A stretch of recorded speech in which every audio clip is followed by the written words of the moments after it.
right, now it's time for data point. Remember I told you about a survey that was conducted by the EACC between 13th of October up until November 4th, 2023. And the results are out and they are showing some very interesting statistics that I want us to spend some time to look at. And beginning with how much worth a bribe is in the country. We are talking about in the year 2022, this obviously is the last year in office of President Uhuru Kenyatta. The national average bribe was 6,865. But the year 2023, which is the first full year for President William Ruto, the national average bribe has risen to 11,625, which is some 69% increase in that. What does this say in as far as the various services are concerned in the country? This is how the trend has been. Between 2005, the national average bribe was 3,257. It has been going up and down. There was a peak here in the year 2016 at 7,081 shillings. Then it dipped a little bit in 2017, and another dip in 2018 to 3,833. Went up in the year 2021. Then again went up in 2022, and now standing at 11,625. What does that say about the trend of the country when it comes to matters bribery and corruption? Now let's focus on some of the services that are highlighted in the survey, and this is the cost of a bribe. Of course, seeking employment is the most expensive in the country when it comes to a bribe. It is a national average of 163,260 shillings. Remember, to seek a job, especially in the public service, it is supposed to be free. But now, people are giving up to an average of 163,000 for that. To get a passport, to make a passport application, it costs you between now, with the new rates, between 7,500 shillings for the 34-page passport, up to 15,000 shillings for a diplomatic passport. But a bribe that you pay, it is a national average of 74,428. You can see how many number of times that that bribe is compared to the cost. A police abstract is supposed to be free. Maybe you have hit someone or you've been hit and you need an abstract to take to your insurance company. But now the national average of the bribe is 20,300 shillings for a service, again, that should be free. For tenders, tender documents in government, some of them will cost you up to 1,000 shillings.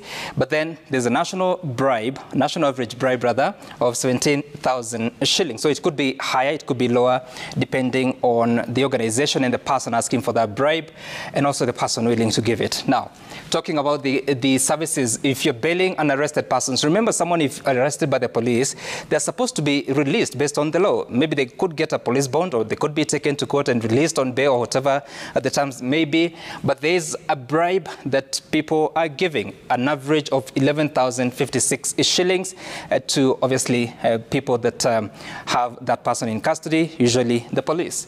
NHIF card is supposed to be free on application, but apparently there's an average bribe of 2,678 shillings in the country. To apply for KRA PIN, it is supposed again to be free, but it could cost you up to 6,000 shillings on average to get it. For relief food, these are people that are poor. They have no water.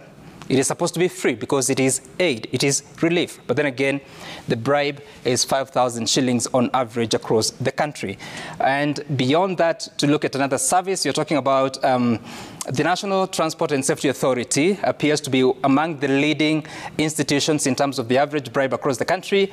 It could be up to 81,801 shillings. But let's take a look at what services NTSA offers. It is, for instance, driver's testing and licensing. Every driver in the country needs to have gone through that process. Motor vehicle registration and inspection. Registration, you're looking for the number plates, but also that entire process. Of course, inspection, especially for passenger vehicles.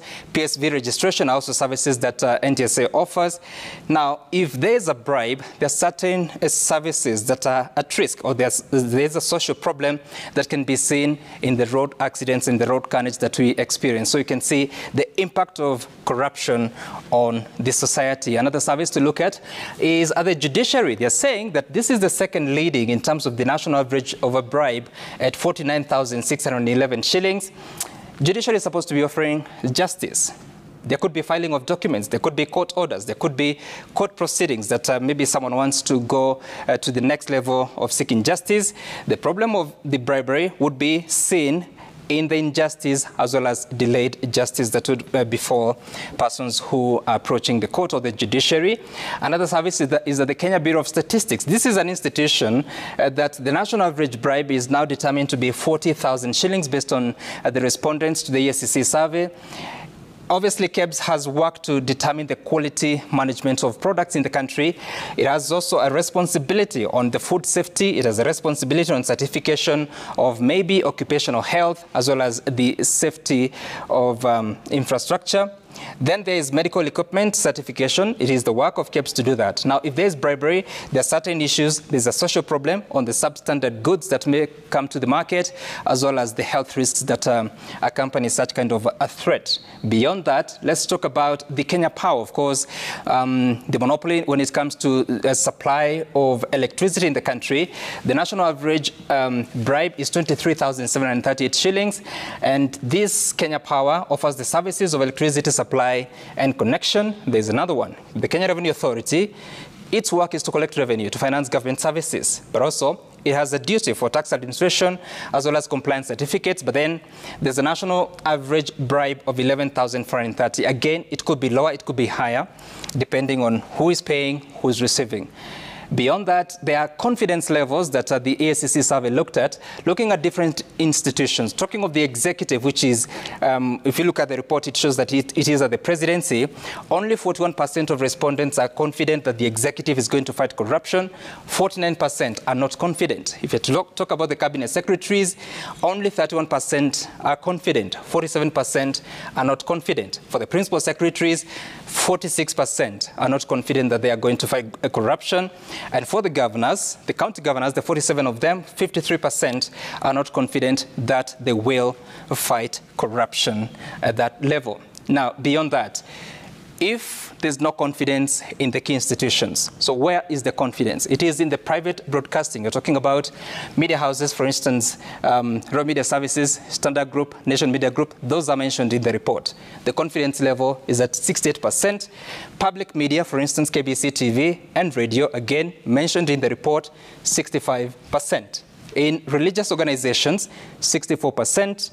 Social media, 55%, way above those in the executive as well as in government. Civil society, 45%. So the only thing these institutions can do is to report or highlight. So where does that information go? Usually, it may go to the police. But then again, the respondents, 69% of them do not have confidence in the police in fighting graft. Only 24% have that confidence. For the DCI, Directorate of Criminal Investigations, only 45% of respondents have confidence, 45% have no confidence in them.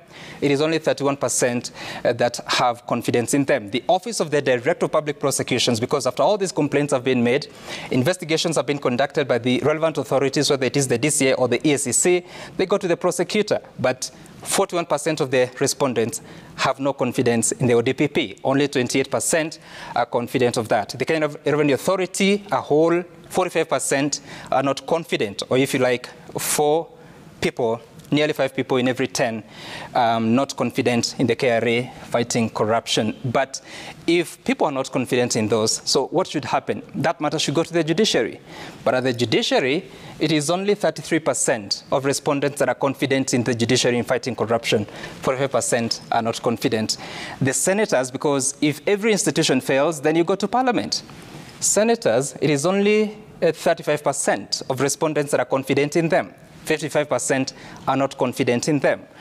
Their counterparts in the National Assembly, 53% of respondents are not confident that Parliament at the National Assembly level are going to fight corruption. And therefore, the question is, what should the government do? That is the Kenya Kwanza administration. They say, the respondents, that appointments should be on merit. That is 21%. It is the leading one of the views that the respondents had. They're also saying that at 14%, there should be prompt action on corruption. Then there should be public education on matters of corruption and even the processes of reporting such. There should be public participation when it comes to such matters. And also, government services should be free. That is at 11%. But remember what we looked at, that even the free services, there's a lot of corruption, a lot of bribery that is being attracted there by government officials, but also Kenyans who are giving that bribe. And that is data point for this week as we continue to look at that survey by the EACC on the status of corruption